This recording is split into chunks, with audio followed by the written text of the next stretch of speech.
Hello, and welcome to Art, Creativity, and Wellbeing. This is the show where we are always working to support you in giving as much care and love for yourself as you're accustomed to giving to others. Welcome, welcome. I am Kay Lockcolp. I'm a coach, I'm a facilitator, I'm a creator, I am a thru hiker who used to need a wheelchair. And today I am welcoming you into the final portion of our series on aliveness, 3 A's to feel alive. And we have asked the question, we've been curious for ourselves about what makes us feel alive. We have talked about awareness, the first A, and what happens when we don't have it, and how we might feel before we experience it.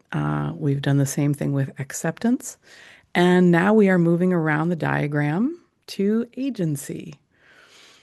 And this does feel like the growth to get to agency took us through awareness, through acceptance, and now into agency. And what's lovely about it is it's not that we just end now. Okay, we've got our, we've done our development and that's it, right? Like, boy, what a boring life it would be if that was the case. Feels like what happens is we see ourselves with our agency and we utilize it, right? And that brings us to a new level of awareness. And it starts, we sort of go around the spiral again. And I've come to think about the way this looks for me as being able to have a better and better understanding of myself and what makes me feel alive. And that to be okay with the idea that um,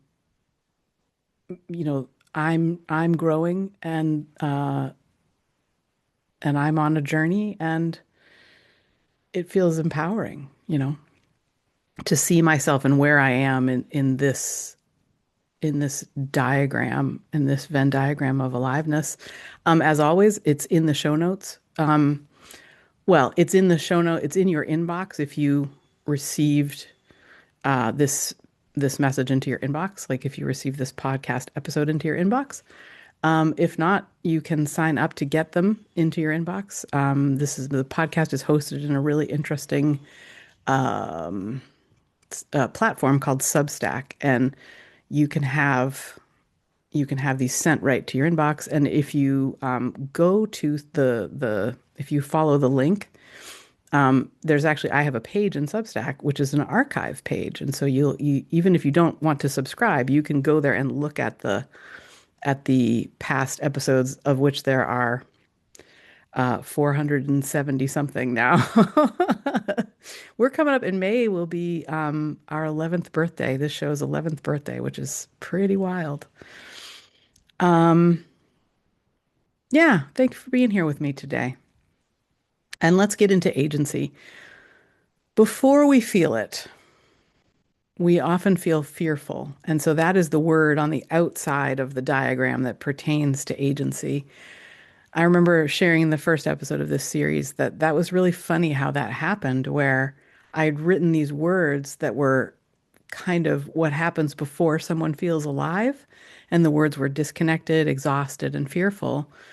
And only as I was getting ready to record this series, so in other words, several weeks after developing the idea and the diagram, did I become aware, did I have the awareness that where I'd placed these words outside of the Venn diagram was really perfect, because disconnected was how someone would feel before having awareness, and exhausted is how someone would feel before having acceptance, and fearful is how someone feels without agency. Um, and I think what's lovely about each of them is because sometimes we all feel disconnected, exhausted, and fearful. And to have the ability to understand that and go, okay, well, that's where this diagram becomes a real tool for aliveness, because we can look at it and go, what's off? Like, well, how am I feeling right now? Which of these does it pertain to? And then we can sort of objectively, with some more objectivity, figure that out and feel alive, regain that, understand what we need to do in order to have that happen. So without agency, there's a fearfulness. And with agency, the words that I chose that are in that part of the diagram are courage, choice, and creativity. Because these are the things that human beings feel and how we act when we do have agency, right? So if you look back at your own life, um, I'm really curious if there's a place that comes to mind, or a moment, or a time that comes to mind, an event maybe, where you did feel uh, courage, where you did make a choice, however messy, but you made a choice, where you did do something creatively to move forward. And it's funny when I like a lot of times people say to me, "I'm not creative," and I always think about, and I did used to say that. I mean, you get told a lot, I think, that you should tamp down on your, maybe it's not called creativity, but that you should kind of tamp down on your independence, or your you should listen to me, I'm the expert. You should do what I say, I'm the parent, I'm the teacher, whatever. And those are the things that kind of have us doubting our own creativity, for example. And for some reason, the thought in me that comes up when I think about creativity is I learned that there is a kind of bird, I believe it's a woodpecker, that has learned to utilize, so I feel like it's a stick or something, to make a specific kind of hole in a tree to get at whatever they are looking for in the tree, which is usually some kind of food. And I mean, what an incredibly creative thing to do, to sort of look around and go, what can I utilize here to get me food, right? Like creativity, I think a lot of times we think that the only creative people are people who, and it can be different. Everyone can think of it differently, the quote, only sphere where there is creativity. Some people think that I mean, I can remember thinking, well, painting is creativity or sculpting is creativity. But that was before I gave myself permission to be an artist, that I wouldn't put myself in that category. But really, like a million things that I do every day, I'm sure that you do every day, are very creative. Everything from, oh, we're out of cinnamon, so I guess I'll try nutmeg today on my toast, like, so creativity is a way of having agency, right? Having an idea and taking a step to try it is a way of having agency. Choice is another one of these words, because we can feel overwhelmed by choice, and that's a brain thing, right? Like that's a sort of a bit of a like, oh gosh, I don't know what to do because there's too many choices, or I'm overwhelmed, or we have thoughts like that a lot. And to be able to very clearly sort of take a breath, step away, and come back to it, we can sort of look at it differently and go, oh, okay, now I see I've got this choice or that choice, right? I can do this or I can do that. But to have the awareness to understand the nuances of it is kind of the opposite of overwhelm. It's really being able to, agency is when we can say, okay, I can clearly see a, either a range, or at least I'm going to take the choice that I remember having. Bill Dwinell's, is a friend of mine from high school and also a wonderful therapist. And he came on my show about a year ago. And he talked about how people never make their second best choice. People are making the choice in every moment that they think is the best choice for them to make. And when I think about that in reference to this, because um, we're all trying to have agency. It's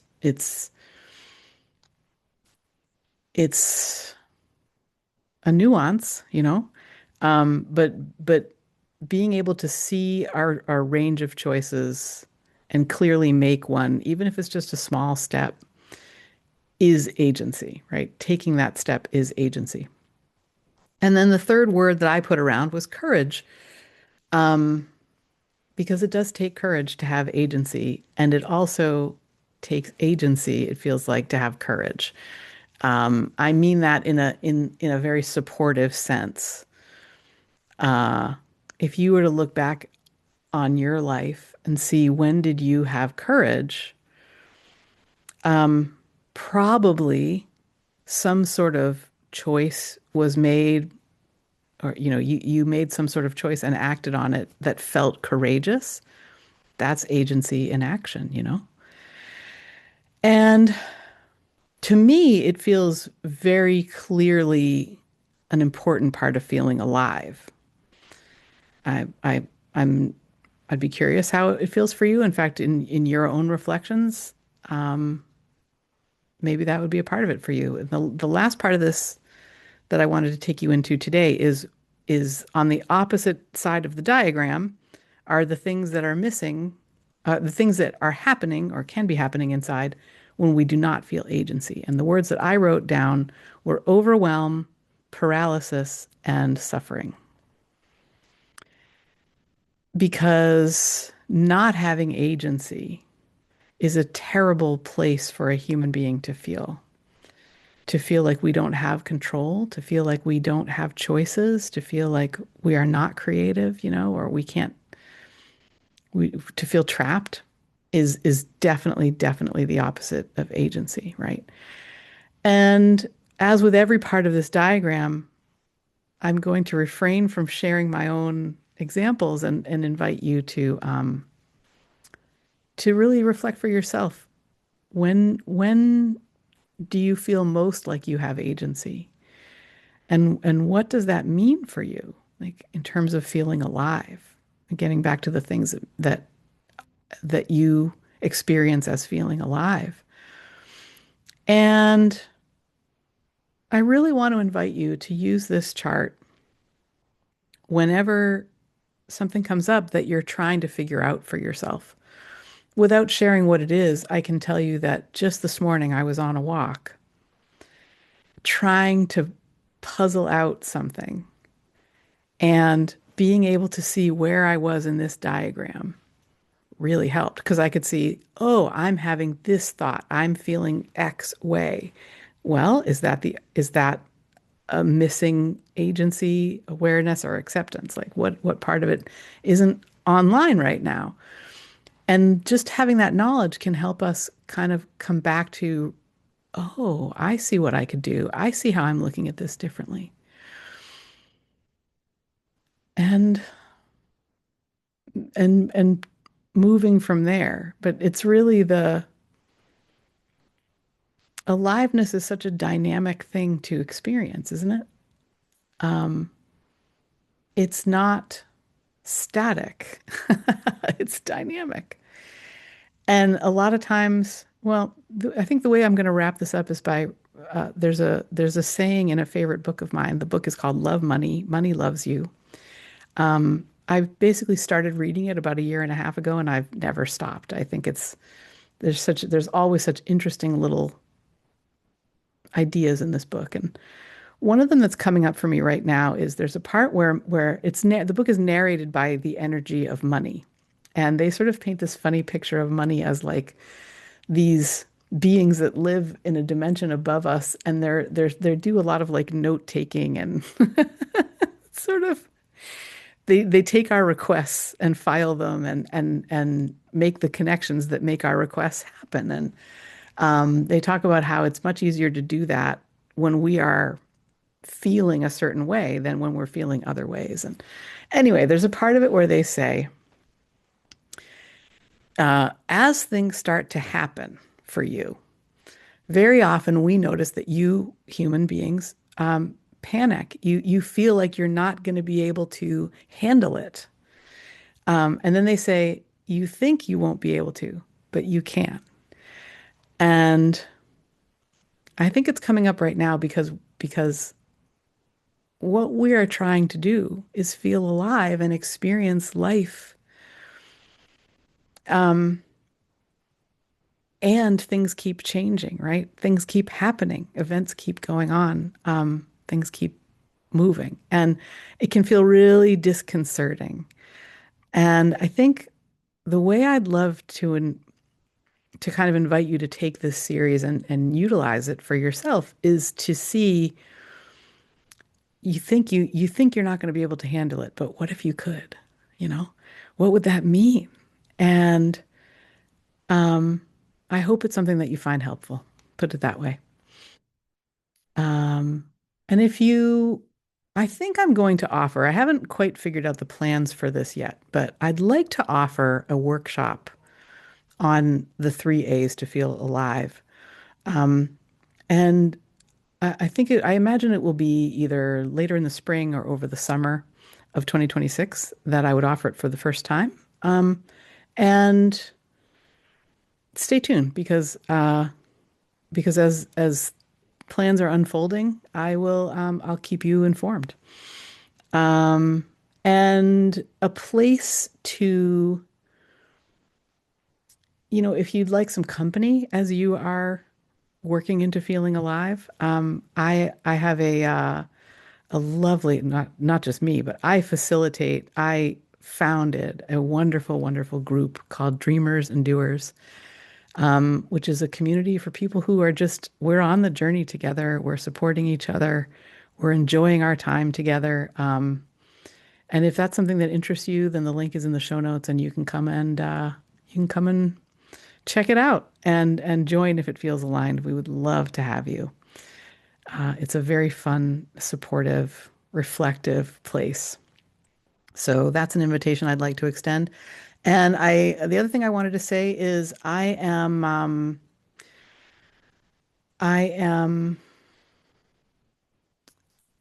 trying to think how to say this.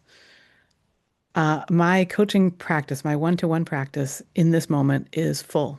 And if you'd like to get on the waiting list, um, if you'd like some support in a one-to-one capacity, I have, and I'll include the link here. I have a list of a series of questions that I invite folks who are considering working with me or who would like to work with me to respond to those questions. And when I receive your responses, I will reach out to set up a call, and we can talk about what that might look like. So right now it is waitlisted. The practice is full, but I wanted to remind, or not remind, but remember to say that is still an option if you'd like to for the future to consider working together one to one. So if you could use that support, let me know. And finally, I'm just wishing you well today. I hope that it's a good one for you. I hope that you do feel alive in all of the ways that are wonderful for you to feel alive. And I'm glad you're here with me. Next week, I believe it's next week, starts a series I've been so excited to bring to you. We've been recording for months with this wonderful group in Chicago, a youth-led initiative to support kids in Chicago to really feel well inside and to let their environment be influenced by them rather than them having to be a product of their environment. It's really, really beautiful. They're called Rebels for Peace. And I got to interview each of the leadership, the four leaders who are 27 and under, ages 27 and under. And they're just the most inspiring people. I can't wait for you to be able to hear from them. And then we also recorded a roundtable, all five of us together. And that is just, again, I cannot wait to bring it to you. So stay tuned. Lots going on in this space. I'm glad you're here, and I'll see you next time. Bye bye.